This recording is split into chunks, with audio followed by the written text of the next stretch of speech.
The air in conference room 402 was stagnant, a suffocating mixture of lemon-scented floor wax and the metallic tang of old radiator heat. I stood behind the heavy mahogany lectern, my fingernails digging into the wood so hard I expected it to splinter. My heart wasn't just beating, it was thundering against my ribs, a frantic, trapped animal sensing the hunter's approach. In the back row, my parents looked like statues. My father was wearing his good suit, the one that still smelled faintly of the dry cleaning chemicals from his shop in Queens, despite his best efforts to steam it. My mother's knuckles were white as she gripped her rosary beads inside her purse. They didn't understand the complex molecular geometry of metal organic frameworks, but they understood the stakes. They had traded 30 years of their spines and eyesight for the chance to see me stand here today. Opposite me sat the committee, 5 professors, their faces as unreadable as granite tombstones. And in the center, looking every bit the benevolent king, was Dr. Sterling Vance, my mentor, my academic father. He adjusted his wire-rimmed glasses and offered me a smile that didn't reach his eyes that were as cold and calculating as a high-frequency trading algorithm. "Whenever you are ready, G-Men," Vance said. His voice was a rich, cultivated baritone, the kind of voice that commanded million-dollar grants and standing ovations at international symposia. "The floor is yours. Show us the future of carbon capture." I took a breath, the air burning my throat, and clicked the remote to start my presentation. The projector whirred. A rectangle of brilliant white light hit the screen. But instead of the elegant structural diagrams of the Z-matrix catalyst, the breakthrough I had spent 80-hour weeks perfecting for 4 years, the screen displayed a jagged, pixelated mess. File corrupted. I clicked again, my thumb trembling. Data error. Resource not found. A cold sweat broke across my shoulder blades. I looked down at the laptop, the lab-issued MacBook that Vance had personally helped me configure the night before to ensure everything would be seamless. The file path was there, but the size was 0 kilobytes. My life's work, the data that proved a new way to scrub CO2 from the atmosphere at 1/100th the cost of current technology, had been gutted. The silence in the room was absolute, broken only by the soft, rhythmic ticking of the wall clock. It sounded like a countdown to an execution. "Is there a problem, Miss Park?" Dr. Eris, the department chair, leaned forward. His voice was dry, sandpaper on silk. I checked these files an hour ago," I stammered. My voice felt small, like a child's. "Everything was fine. I don't understand." I looked at Vance. I expected to see concern. I expected him to jump up and offer technical support. Instead, I saw a flicker of something else. It was a micro-expression, gone in less than a second, but I caught it. Pure, unadulterated triumph. He sat back, interlacing his fingers over his expensive tweed vest, and sighed with a performative weight of disappointment. "G-Min," Vance said, his tone dripping with faux pity. "We talked about the stress of the defense. I warned you about the dangers of last-minute tinkering. Did you try to optimize the rendering engine again? I told you it wasn't stable. He was doing it. He was gaslighting me in front of the most powerful people in my field. He wasn't just letting me fail, he was actively narrating my downfall, painting me as an erratic, unstable student who had cracked under pressure. He knew exactly why those files were empty. He had spent the last 6 months orchestrating a corporate buyout of my research with Aegis Energy, a $5 million deal that didn't include my name. And today was the final step, destroying my academic credibility so completely that if I ever tried to claim the work was mine, I'd be dismissed as a delusional failure who couldn't even manage a PowerPoint presentation. I looked back at my parents. My father's smile was fading, replaced by a look of profound confusion and growing fear. He didn't know what was happening, but he knew his daughter was drowning. Vance leaned into his microphone, the feedback whining slightly. "Perhaps we should take a recess. It's clear the candidate isn't prepared." "No," I said. The word came out sharper than I intended. I reached into the pocket of my blazer and felt the cool, hard edge of a silver USB drive. The real backup. The one I hadn't told him about. The one that contained not just my defense, but the hidden audio logs of our meetings for the last 3 months. "I am perfectly prepared, Dr. Vance," I said, my voice finally finding its edge. "In fact, I have a separate dataset that I think the committee will find enlightening. It's a very different kind of chemistry. But let me back up. To understand how I went from being his favorite protege to his greatest threat, you have to understand the 4 years I spent building a throne for a man who was already planning to burn me alive. Word count, 832. Status, Section 1 complete. It started 4 years ago in the sub-basement of the Miller Science Center, a place where the air always smelled of ozone and industrial-grade floor cleaner. I was a first-year PhD candidate, my skin still carrying the pallor of a queen's winter, clutching a stack of annotated papers on carbon sequestration as if they were holy relics. Dr. Sterling Vance was the rock star of the chemistry department. He didn't just walk, he glided through the hallways in his Italian loafers, a trail of expensive sandalwood cologne and intellectual superiority following him like a wake. To a girl whose father spent his days hunched over a dry cleaning press and whose mother's hands were permanently stained by laundry chemicals, Vance looked like the personification of the American dream, the academic version at least. He was the man who transformed abstract equations into world-saving technologies. When he handpicked me for his lab, I felt like I had been touched by a god. Jimin, he had said during our first one-on-one meeting in his office, which was filled with first edition science books and a view of the quad that cost more than my parents' house, you have a precision I haven't seen in decades. Most students here are chasing the eureka moment. You're chasing the truth. You're meticulous. That's what changes the world. I beamed. I actually felt a lump in my throat. I was so desperate for that validation, so eager to prove that my parents' sacrifices hadn't been in vain, that I didn't notice the way he looked at my notebooks. It wasn't the look of a mentor admiring a student. It was the look of a prospector finding a vein of gold in a mountain he already owned. For the first 2 years, our relationship was a masterclass in psychological grooming. He played the role of the academic father to perfection. When my old Honda Civic's transmission died, he didn't just sympathize. He offered me a low-interest loan from his personal account, saying, "I can't have my best mind taking the bus 3 hours a day. Your time is too valuable, Jimin." When I spent 48 hours straight in the lab, sleeping on a cot next to the centrifuge, I'd wake up to find a bag of high-end organic takeout on my desk with a handwritten note. The catalyst is important, but so is the chemist. Eat. Rest. We are close. That was the word that kept me tethered to him. We were going to solve the climate crisis. We were going to revolutionize the energy sector. We were a team. My research focused on the Z matrix, a synthetic metal organic framework that acted like a molecular sponge, sucking CO2 out of the air with unprecedented efficiency. The chemistry was delicate. One wrong temperature spike during the synthesis and the whole structure would collapse into a useless brown sludge. I spent months failing. I spent months crying in the dark corner of the lab where the cameras didn't reach. Through all of it, Vance was there. He'd sit with me at 2 a.m., nursing a glass of neat scotch, looking over my data. He was patient. He was encouraging. He encouraged me to keep my rawest data off the university's shared cloud. "The university is a sieve, Jimin," he'd whisper, his voice conspiratorial and warm. "There are spies from other labs, even from private industry, lurking on these servers. Until we have the patent secured, we keep the Z-matrix files on this encrypted physical drive for your protection. I want your name to be the only one associated with this breakthrough when we go public." I thanked him. I actually thanked him for helping me hide my own work from the institution that was supposed to protect it.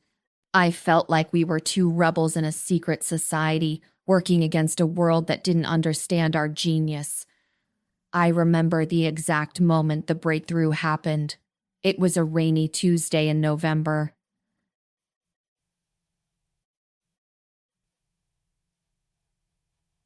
I was testing a new ligand, a tiny molecular bridge that I'd spent 6 weeks synthesizing.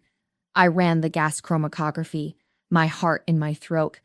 The graph peaked, then it stayed stable. Then it peaked again. The adsorption rate was 400% higher than anything in the existing literature. I didn't call my parents. They wouldn't understand the significance of a molecular bridge. I called Vance. He picked up on the first ring. And within 10 minutes, he was in the lab, still in his silk pajamas under a heavy trench coat. He stared at the monitor for what felt like an eternity. The blue light reflected in his glasses, making his eyes look like cold, glowing orbs. He didn't hug me. He didn't cheer. He just whispered, "My God, you actually did it."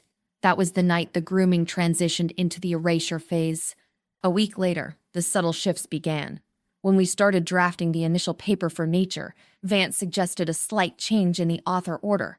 Ji Min, listen to me, he said, leaning across his desk, his expression a mask of weary wisdom. I know this is your work. You know it's your work. No, in this when Miri grantive in ventural capital, ima emits negestion. If you be person author, we believe 1 million in $10 million. If you, we police this physical committee and 2 years bureaucracy. We pass my email first for death, but father and Fetty, you shall be the Kerala. You shall be the Kerala. I looked at him, and for the first time, I felt a tiny, icy prickle of doubt. It was the way he said Verum Trust. It sounded less like a question and more like a command. But I looked at the loan he'd given me for my car. I thought about the takeout bags and the late-night scotch. I thought about the fact that he was Dr. Sterling Vance, and I was just a girl from Queens whose last name people struggled to pronounce. I trust you, Dr. Vance, I said. That was the moment I handed him the keys to my life. Over the next year, the Z Matrix became the Vance framework in his speeches. He started taking meetings with private consultants without me. When I asked to join, he'd pat my hand and say I was too valuable in the lab, that the business side was boring and would only distract me from my brilliance. I became a ghost in my own project. I was the one doing the titrations, the one handling the toxic reagents, the one staying up until dawn checking for structural degradation. But on the flyers for the department's animation gala, it was Vance's face under the headline, "The Man Who Saved the Atmosphere." The red flags weren't just waving, they were screaming. I'd walk into the lab and find him at my workstation, closing windows on my computer as I approached. I'd notice files in our secure drive had been accessed and modified at 3 a.m. by his credentials. The most chilling moment, however, came 3 months before my defense. I had finished the final stability trials, 3,000 hours of data proving the catalyst wouldn't degrade in industrial conditions. I went to his office to celebrate, my spirit finally lifting. The door was ajar. Vance was on the phone. His voice was different, harder, more clinical. "The girl, she's manageable," he said, and I froze in the hallway. "She thinks she's getting a PhD in a junior partnership. She doesn't realize the patent filing went through yesterday with Aegis Energy. My name is the sole inventor. Once the defense is over and we fail her on technical grounds, her credibility will be zero. She'll be a disgruntled student with corrupted data. Aegis is ready to move the labs to Singapore by July. Yes, 5 million for the first phase." I felt the floor drop out from under me. The sandalwood scent in the hallway suddenly smelled like rotting meat. I wasn't his protege. I wasn't his partner. I was his sacrifice. I didn't storm in. I didn't scream. My father had taught me one thing about the dry cleaning business. You don't scrub a stain while the fabric is hot. You wait, you use the right chemical, and you apply pressure at the exact right moment. I turned around, walked quietly back to the lab, and sat down at my computer. For the first time in 4 years, I didn't work on the Z Matrix. I started working on something else. I started working on Dr. Sterling Vance. If he wanted to play a game of shadows, I was going to show him that I had spent my whole life learning how to disappear into them. He thought I was meticulous because I was a good student. He was about to find out I was meticulous because I was a hunter. The next morning, I arrived at the lab at 6 a.m. exactly as I always did. I made sure my eyes looked a little puffy, like I'd been crying or hadn't slept, which wasn't hard to fake since I'd spent the entire night staring at my ceiling, listening to the sound of my own heart trying to beat its way out of my chest. I needed Sterling Vance to see exactly what he expected to see. A tired, slightly broken, and completely subservient graduate student who was too deep in the academic trenches to notice the bayonet pointed at her back. When he walked in at 9 a.m. smelling of expensive espresso and success, I was hunched over a microscope. I didn't look up. "Morning, Jimin," he chirped, his voice full of that nauseating false cheer. "How are the stability readings? Did you get those final logs synced to the drive?" "Not yet, Dr. Vance," I said, my voice barely a whisper. I made sure it trembled just a little. I think I found a discrepancy in the ligand bonding. I might need to rerun the whole third sequence. I saw him stiffen in the reflection of the glass cabinet. This was the bait. If he thought the data was flawed, he'd panic about his $5 million deal with Aegis. A discrepancy? He was at my shoulder in a second, his hand resting on the back of my chair. It was meant to be comforting, but it felt like the weight of a gargleway. "G-Min, we don't have time for discrepancies. The defense is in 12 weeks. Aegis, the grant committee, needs the final report by Friday. Show me." I pulled up a doctored spreadsheet. I had spent 4 hours the previous night creating a ghost dataset. It looked real. It looked scientific, but it suggested that the catalyst would become inert after 48 hours of exposure to high humidity. It was a lie, but it was a lie tailored to his specific fears. "See?" I pointed at a fabricated curve. "It just drops off." Vance leaned in so close I could smell the peppermint he used to mask the scotch he drank at lunch. He studied the screen, his jaw tightening. For a moment, the mask slipped. The benevolent mentor disappeared, and the ruthless businessman stared out from behind his eyes. "Fix it," he hissed, his voice dropping to baritone warmth. "I don't care if you have to live in his lab. I don't care if you have to skip every meal. This catalyst must work, Jimin. Do you understand what's at stake? My PhD?" I asked, looking up at him with wide, innocent eyes. "Yes," he snapped, recovering his composure. "Exactly. Your entire future depends on this being perfect. Now, give me your access key to the clean room. I want to check the physical samples myself tonight. You go home and rest. That's an order." I handed him the key card. It was exactly what I wanted. He thought he was seizing control. In reality, I was giving him the rope. As soon as he left for his lunch meeting, which I now knew was a secret sit-down with the Aegis lawyers at a private club downtown, I went to work. I wasn't just a chemist anymore. I was a digital insurgent. Over the past 4 years, I had been the one who set up the lab's internal network. Vance was brilliant at theory, but he was a technological dinosaur who thought the cloud was literally a server in the sky. He didn't realize that the secure physical drive he'd made me use had a dual-partitioned backup I'd installed on day one. He also didn't realize that the high-definition safety cameras I'd insisted on installing after a minor chemical spill last year weren't just recording the lab benches. One of them was angled perfectly to catch the reflection of his computer screen in the glass of the fume hood. I spent the next 6 hours in the server closet, hidden behind racks of humming processors. I began downloading every email he'd ever sent from his university account regarding Project Z. My blood turned to ice as I read through them, from S. Vance to R. HALA. Aegis Energy, VP. The asset is nearly ready. I've convinced the student to keep the raw data off the main server. She's technically proficient but emotionally fragile. After the defense, I'll trigger the failed integrity clause in her contract. She'll be out, and the IP will be 100% unencumbered. From R. Halloway to S. Vance. The board is worried about the girl.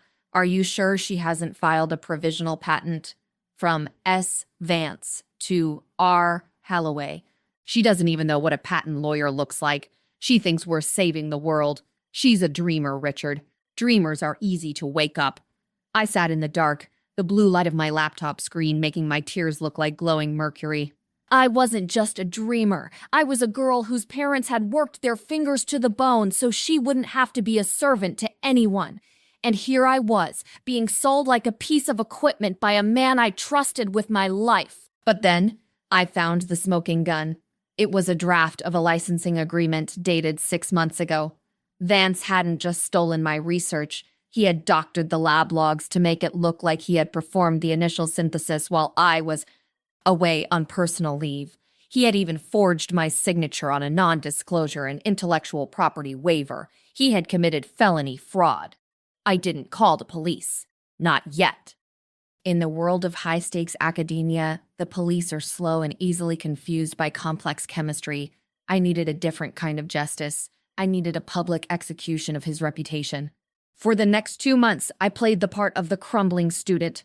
I lost weight, mostly because I was too nauseous to eat. I let my hair get messy. I accidentally left half-finished coffee cups all over the lab. I wanted Vance to feel completely safe. I wanted him to believe his plan was working perfectly, that I was losing my mind, making mistakes, and becoming the unreliable narrator he needed me to be. Every night, while he was out dining with donors, I was back in the lab, recording everything. I planted a high-fidelity voice recorder in the base of his desk lamp. I captured him talking to his broker about the $5 million windfall. I captured him laughing about how my parents looked like janitors when they visited for the department open house. The most important thing I did, however, was with the chemistry itself. The Z-matrix catalyst relied on a specific ratio of cobalt and nitrogen. If the ratio was off by even 0.01%, the structure would look identical under a microscope, but it would fail the moment it was exposed to a real industrial load. I spent my nights creating 2 versions of the final defense samples. Sample A was the real deal, the world-changing breakthrough. I kept that in a lead-line container hidden in a locker at the Port Authority bus terminal. Sample B was the Vance version. It was a beautiful, shimmering lie. It was designed to pass every preliminary test he would run, but it contained a chemical time bomb. Guys, a molecular stabilizer that would dissolve the moment a high-voltage current was applied during a live demonstration. I watched through the security feed as Vance entered the lab at midnight, 3 days before my defense. I watched him use my stolen keycard to open the fridge. I watched him take my final stability samples and replace them with his own polished versions. He thought he was ensuring my failure. He thought he was sabotaging me. He didn't realize he was sabotaging himself. He was taking the Vance version and putting it into the presentation kit. He was literally hand-delivering the evidence of his own incompetence to the committee. The night before the defense, I went to my parents' house. My dad was ironing his suit. My mom was making my favorite kimchi jjigae. "You're going to be a doctor tomorrow, Jimin," my father said, his eyes shining with a pride that hurt to look at. All those years in that basement, it's finally over. "Yes, Dad," I said, hugging him. "It's finally over. But tomorrow, people aren't going to talk about the science. They're going to talk about the truth." I went to my room and opened my laptop one last time. I sent an anonymous tip to the university's ethics board, the legal counsel for the National Science Foundation, and the lead science reporter for the New York Times. The subject line was simple: the $5 million fraud. Live at 10 a.m., Miller Science Center, room 402. I checked my pocket. The silver USB drive was there. It didn't just have my slides. It had the recordings. It had the emails. It had the forged signatures. Sterling Vance wanted to turn me into a ghost. He was about to find out that ghosts are the ones who know where all the bodies are buried. The morning of the defense, the world felt like it was made of glass. One wrong move, one loud noise, and everything would shatter into 1,000 jagged pieces. I woke up at 4:30 a.m. in my childhood bedroom, the same room where I'd spent my teenage years, memorizing the periodic table while my friends were out at parties. The ceiling was still covered in those glowing plastic stars I'd stuck there when I was 10. I looked at them and wondered if I was about to become a supernova or just another cold, dead rock in space. I dressed with the precision of a soldier preparing for a suicide mission, a sharp, charcoal gray blazer, a white silk blouse that looked professional but felt like armor. I didn't wear jewelry, except for a small jade pendant my grandmother had given me for luck. My reflection in the mirror looked older than 28. There were hollows under my eyes that no amount of concealer could hide, but my gaze was steady. The fragile dreamer Sterling Vance thought he had broken was gone.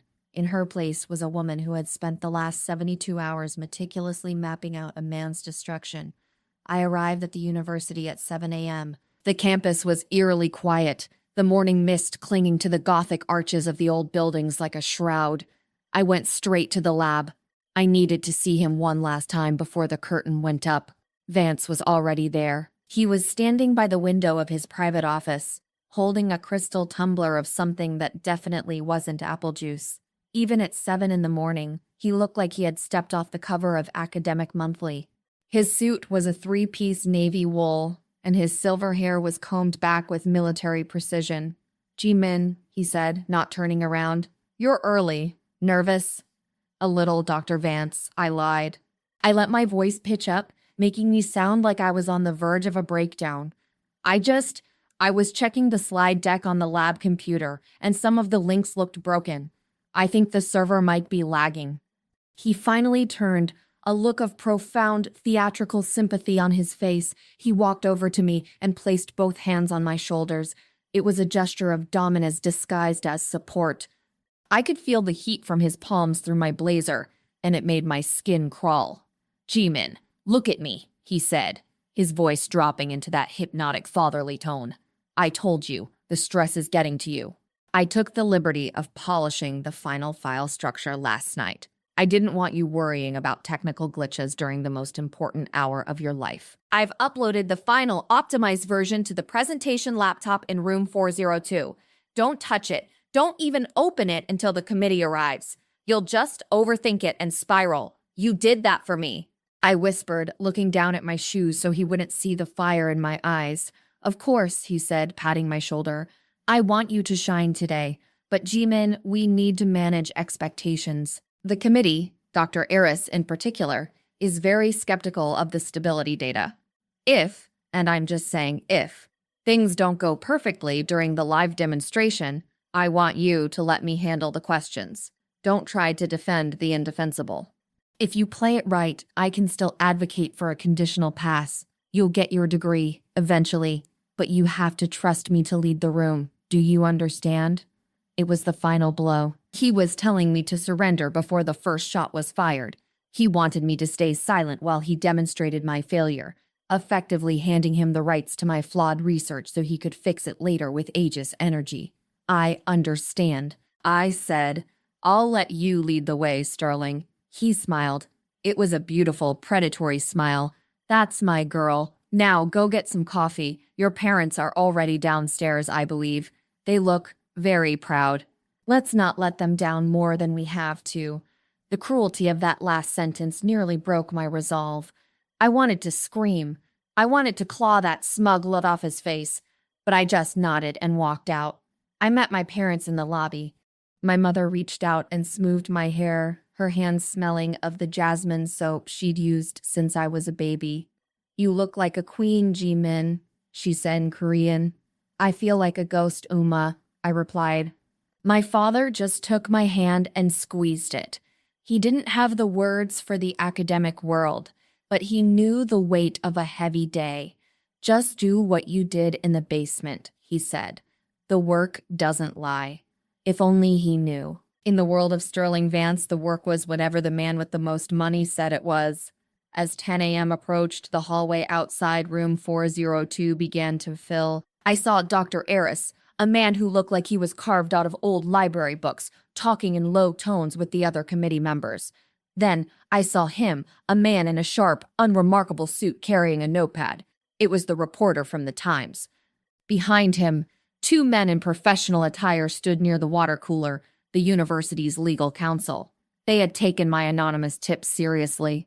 Vance was busy playing the host. He was shaking hands, laughing, and guiding the committee into the room like he was the one being honored. He didn't notice that I wasn't carrying the department-issued laptop. He didn't notice that I was clutching a small silver USB drive in my fist so hard the metal was starting to heat up. We entered the room. The air was exactly as I'd imagined it, heavy, expectant, and cold. The committee took their seats at the long table at the front. My parents sat in the very back, looking small in the large auditorium seats. Vance walked over to the presentation laptop, the one he'd polished, and opened the lid. He glanced at me and gave me a thumbs up. "Let's begin," Dr. Eris said, rapping his knuckles on the table. "Jimin Park, You are here to defend your dissertation on carbon capture catalysts. You have 40 minutes to present, followed by a live demonstration and a Q&A. The floor is yours.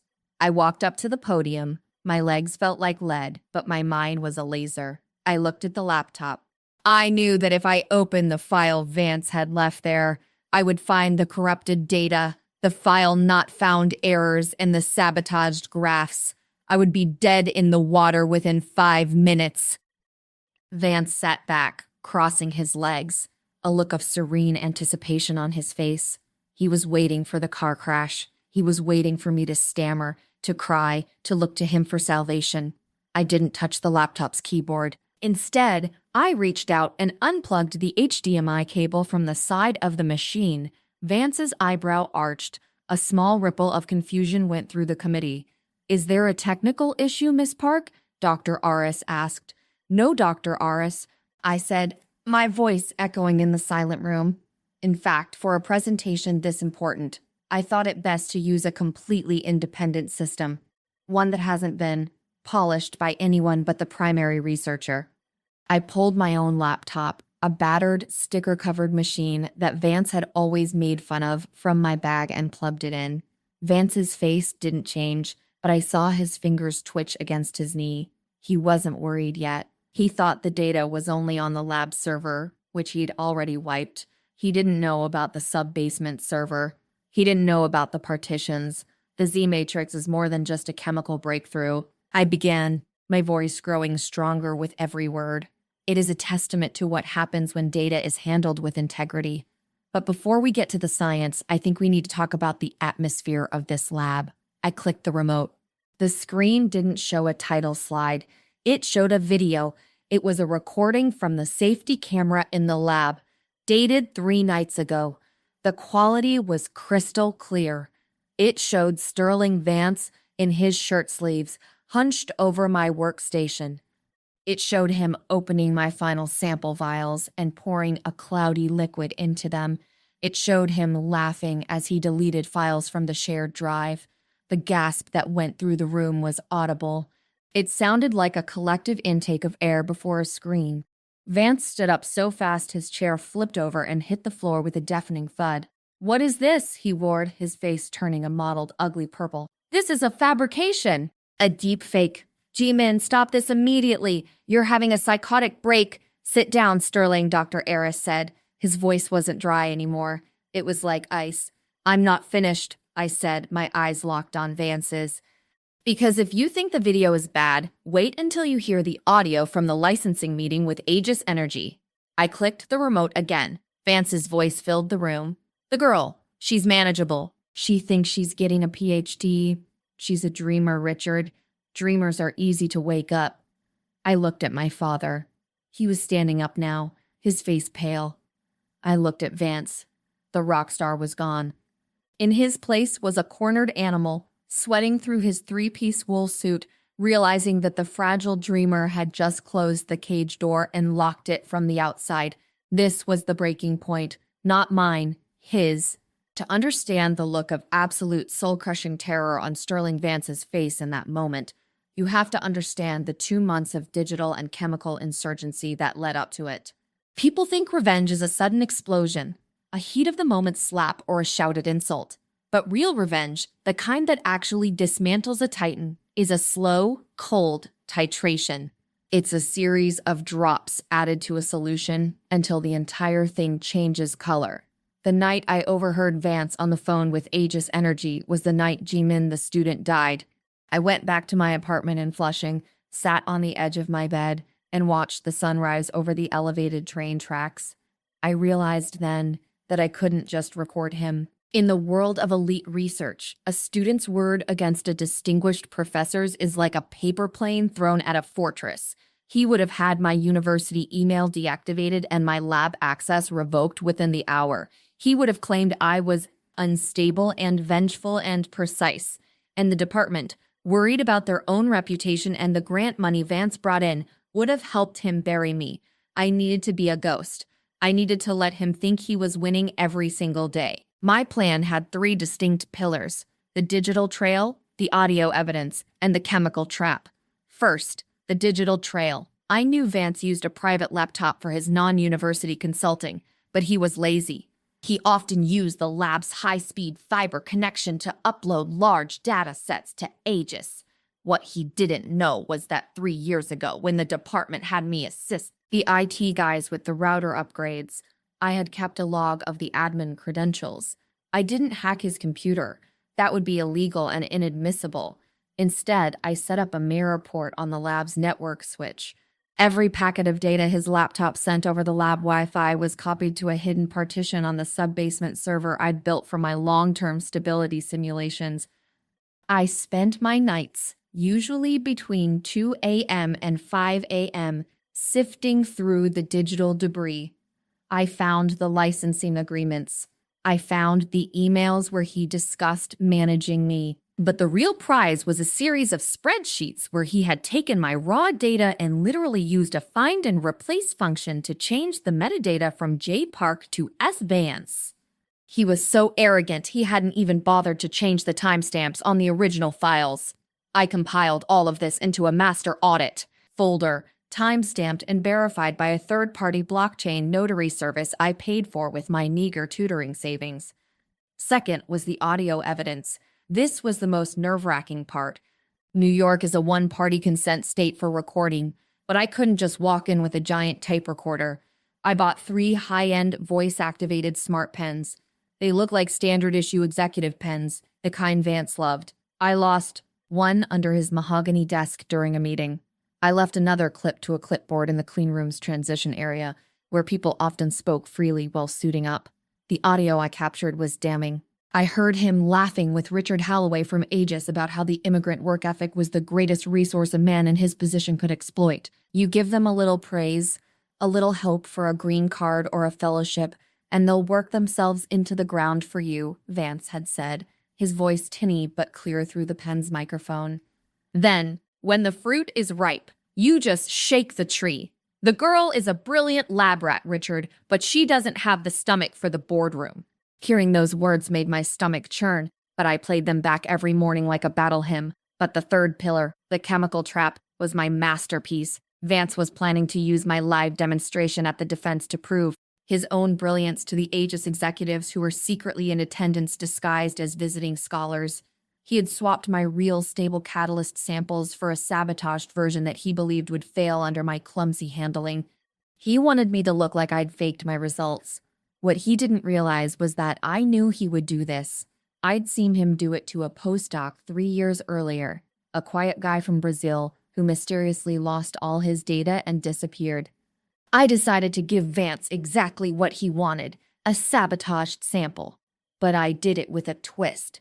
The Z-matrix catalyst works by using a specific ligand, a molecular bridge that opens and closes like a gate to trap CO2 molecules.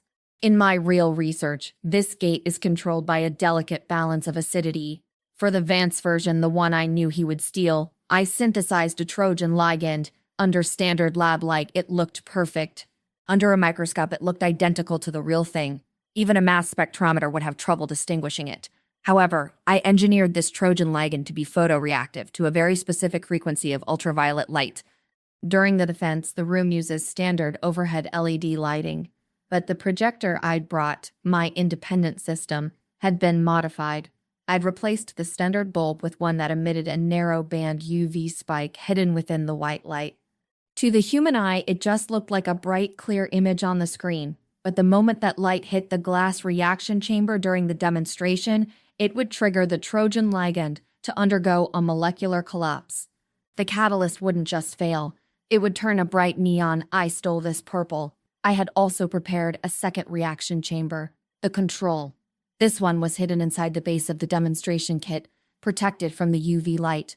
This chamber contained the real catalyst. The plan was simple. Let Vance sabotage the visible samples.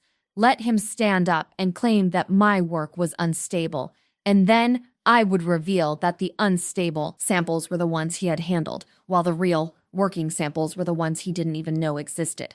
The final piece of the puzzle was the legal and media angle. I knew that even with proof, the university might try to quiet me. So, 2 weeks before the defense, I didn't go to the dean. I went to the law library. I researched the university's own bylaws on intellectual property.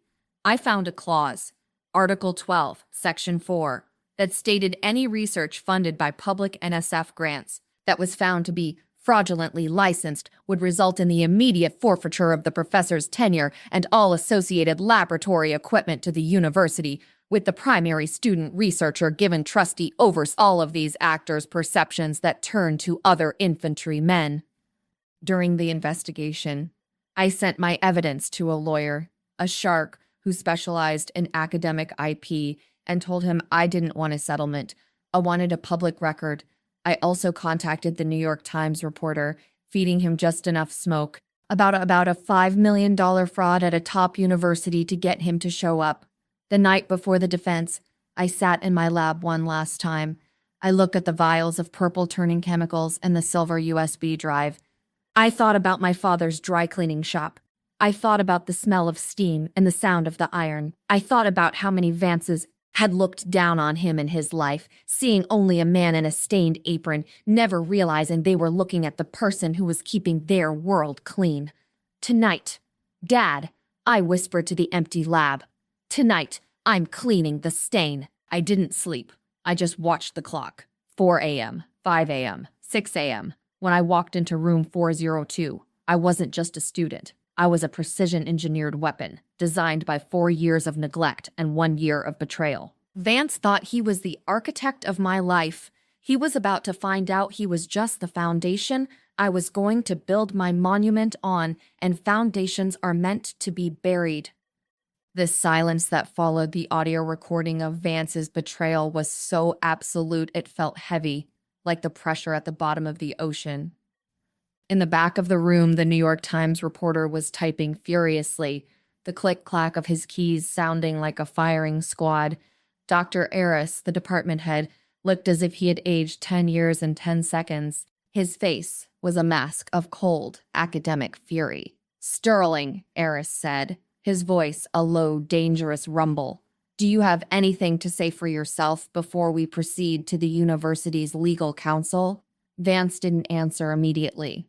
He was staring at the screen, at the grainy footage of himself sabotaging my workstation. His chest was heaving, his expensive silk tie slightly askew. Then, slowly, the panic began to curdle into something even uglier. Arrogance. He smoothed his blazer, stood up straight, and let out a short, barking laugh. It was the sound of a man who still believed he was the smartest person in the room. "This is an amateurish attempt at a frame job," Vance said, his voice regaining its practiced authority. He looked at the committee, ignoring me entirely. "We all know Jimin has been under immense psychological pressure. These recordings are clearly spliced. The video, staged. Probably with AI. This is what happens when a student realizes they haven't actually produced the results they promised. They lash out. They try to take their mentor down with them." He turned to me, his eyes burning with a hatred so pure it was almost beautiful. "You want to play at being a scientist, Jimin? Fine, let's look at the science, the demonstration. If your Z-matrix is real, show the committee. Prove that it works. But we both know that your samples, the ones in that demonstration kit, are unstable garbage. Go ahead, start the reaction. Show everyone what a fraud you really are." He was baiting me. He was so confident that his sabotage, the swapping of the vials, had worked, that he was willing to bet everything on a live test. He thought he had left me with no choice but to fail in front of the world. "I agree, Dr. Vance," I said, my voice steady, almost melodic. "Let the science speak for itself." I walked over to the demonstration table. On it sat a glass reactor, a series of tubes, and 2 sealed vials of the Z-matrix. Catalyst, the ones Vance had swapped at midnight. To the naked eye, they were a shimmering, translucent white. Perfect. I felt the committee members rise from their seats to get a closer look. The Aegis Energy executives in the third row were leaning forward, their faces pale. If the catalyst failed, their $5 million investment was a hallucination. The Z matrix should, in theory, scrub 99% of the carbon dioxide from this pressurized chamber within 60 seconds, I explained, my hands moving with surgical precision. I will now introduce the catalyst to the environment. I poured the contents of the first vial, the Vance version, into the chamber. I flicked the switch on my modified projector. For the first 10 seconds, nothing happened. The gas began to circulate. The pressure gauge flickered. Vance was smirking, his arms crossed over his chest. He was waiting for the molecular collapse he had engineered. Then, the UV spike from my projector hit the glass. The reaction didn't just fail, it transformed. Within the span of 3 seconds, the shimmering white powder didn't turn brown or inert. It began to glow with a violent, electric purple. It looked like a neon sign for a cheap bar. The purple hue spread through the entire chamber, staining the glass, staining the tubes, staining the very air inside the container. A murmur of confusion and shock rippled through the room. "What is that?" Dr. Eris demanded, pointing at the glowing mess. "That's not the reaction profile of a carbon capture framework. That's a photoreactive indicator." "Exactly, Dr. Eris," I said. I didn't look at Eris. I looked at Vance. His smirk had vanished, replaced by a look of bewildered horror. "This specific purple reaction only occurs when the catalyst has been contaminated with a very specific, illegal stabilizer, one that is used to hide structural flaws in industrial polymers. It's a chemical fingerprint. And interestingly enough, this stabilizer is only found in one place in this university. Dr. Vance's private cabinet in his personal office." Vance lunged forward, his hand slamming onto the table. "You're lying. I'm not finished." I interrupted, my voice cutting through his like a blade, because that wasn't the real Z matrix. That was the sabotage sample that was placed in the lab fridge at 12:14 a.m. on Tuesday. I know this because the safety cameras recorded the person who placed it there. The same person whose fingerprints are currently all over that vial. I reached under the podium and pulled out a small, lead-lined container. I opened it to reveal a single, unassuming vial of white powder. "This is the actual Z matrix," I said. "The one I kept under my own protection. The one that was never polished by Dr. Vance." I quickly cleared the purple sludge from the reactor, a process that took only a few seconds, and introduced the real sample. The reaction was instantaneous. The pressure gauge didn't just drop, it plummeted. The CO2 sensors on the digital display hit zero within 45 seconds. It was a perfect textbook demonstration of a world-changing technology. The room erupted, not into applause, but into chaos. The Times reporter was now standing on a chair to get a photo of the purple-stained reactor. The university lawyers were huddled around Dr. Eris, whispering urgently. And Sterling Vance? He had collapsed into a chair, his face the color of old parchment. He looked small. For the first time in 4 years, the rock star looked like what he actually was, a thief who had been caught with his hand in the drawer. "I think we've seen enough," Dr. Eris said, his voice trembling with a mixture of awe and disgust. "Ms. Park, please step outside with your parents. Dr. Vance, you are to remain here. Security is on their way to escort you to the dean's office, and then to your lab, which is now officially a crime scene." As I walked toward the door, I passed Vance. He didn't look up. He was staring at the purple stain on the table, the evidence of his own greed and stupidity. I stopped for just a second. I leaned down, so close that only he could hear me. "You were right about one thing, Sterling," I whispered. "Dreamers are easy to wake up, but you forgot that once we're awake, we're the ones who control the nightmare." I walked out of the room. My parents were waiting in the hall. My father didn't say a word. He just opened his arms and held me, while I finally, for the first time in a year, allowed myself to cry. But they weren't tears of sadness. They were the tears of a girl who had finally scrubbed the stain. The aftermath of a storm isn't silence. It's the sound of debris being cleared and the steady rhythmic work of reconstruction. In the weeks following my defense, the halls of the Miller Science Center felt different. The air was no longer thick with the scent of Sterling Vance's sandalwood cologne. Instead, it smelled of fresh paint and industrial-strength disinfectant. The university had moved fast, faster than I'd ever seen an academic institution move. When $5 million of fraudulent licensing and the reputation of a Tier 1 research department are on the line, the bureaucracy suddenly finds its gears. Sterling Vance didn't go down with dignity. As the security escorted him out of room 402, he was still shouting about academic sabotage and ungrateful students, but the evidence was a tidal wave. The university's legal team, spurred by the New York Times article that hit the front page the next morning, did a deep dive into his past. They found that I wasn't the first. There were others, 3 former PhD students and a postdoc who had voluntarily left the program over the last decade. They had all been silenced by non-disclosure agreements and the fear that Vance could blackball them from the industry. But I had broken the seal. One by one, they came forward. The criminal trial for fraud and grand larceny took nearly a year. I remember sitting in the courtroom, watching Vance. He wasn't wearing his tweed jackets or his Italian loafers anymore. He wore a cheap, off-the-rack suit that hung loosely on his frame. He had lost that rock star glow. Without the power of his position, without the lab and the grants to shield him, he just looked like what he was, a desperate, aging man who had tried to build a kingdom on stolen ground. He was sentenced to 4 years in a federal penitentiary for wire fraud and falsifying records on government-funded research. The university stripped him of his tenure, his emeritus status, and even his doctorate. In the eyes of the law and the eyes of science, Sterling Vance ceased to exist.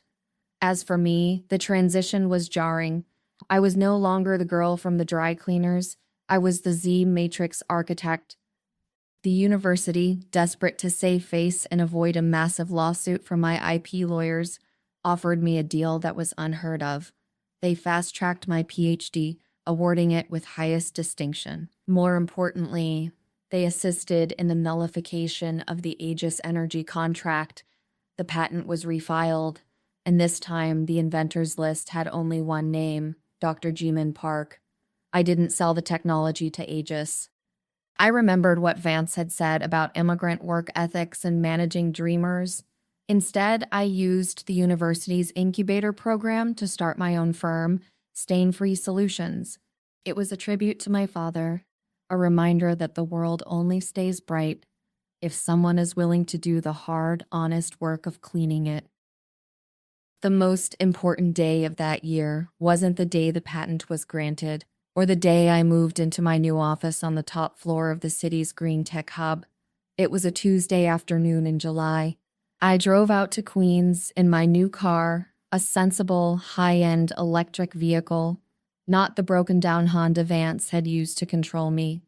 I pulled up in front of my parents' dry cleaning shop.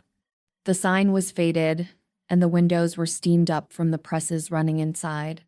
I walked in, the bell over the door chiming exactly as it had for 30 years. My father was at the front counter, checking a tide on a silk blouse. He looked up, his eyes crinkling behind his glasses. "Jimin, you're early for dinner," he said, wiping his hands on his apron. "I'm not here for dinner yet, Dad," I said. I placed a heavy, legal-sized envelope on the counter. He opened it slowly. Inside were the deeds to the building and a check that would allow him and my mother to retire comfortably for the rest of their lives. I had also included a photo, a high-resolution shot of my PhD diploma and the first page of the new patent. My father stared at the papers for a long time. The steam from the presses swirled around us. Then he looked at me, and I saw a single tear track through the dust on his cheek. "You did it," he whispered. "You really did it." "No, Dad," I said, taking his calloused hand in mine. "We did it. You did the heavy lifting for 30 years. I just finished the titration." We closed the shop that day. For the first time in 3 decades, the open sign was turned to closed. At 2 p.m. on a Tuesday, we went home, and my mother made enough food to feed half of Queens. We didn't talk about Sterling Vance. We didn't talk about fraud or purple chemicals. We talked about the future.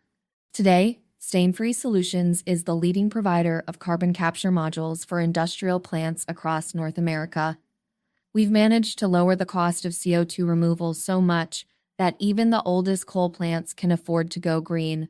My lab isn't in a sub-basement. It's a glass-walled sanctuary filled with students who are encouraged to ask questions, to own their data, and to never, ever keep their research off the shared server. I make it a point to interview every PhD candidate myself. I don't look for precision or rock star potential. I look for the ones who have a little bit of the dry cleaner's spirit, the ones who know that the most beautiful results come from the grittiest work. Every now and then, I receive a letter from a correctional facility in upstate New York. I never open them. I don't need to know what Vance has to say. I already know the only thing that matters. He is in a room where he can't steal anyone's light, while the technology he tried to bury is literally saving the world. A few months ago, I was invited back to the university to give the keynote speech at the graduation ceremony. I stood on the same stage where I had defended my life a few years prior. The auditorium was packed with thousands of young scientists, their eyes full of the same dreams I once had. I looked out at them, and then I looked at the front row. My parents were there, sitting next to the dean. My father was wearing a new suit, but he still had that same proud, steady gaze. I didn't give a speech about chemistry. I didn't talk about ligands or molecular frameworks. The world will try to tell you that you are a lab rat. I told them, my voice echoing through the hall, the world will try to tell you that your work belongs to the person with the biggest title or the loudest voice. But remember this, data has a memory. Truth has a frequency. And if you are meticulous enough, if you are brave enough, you can turn any shadow into a spotlight. As I walked off the stage, I looked up at the back of the room, toward conference room 402. I could almost see the ghost of the girl I used to be, standing behind that mahogany lectern, terrified and trembling.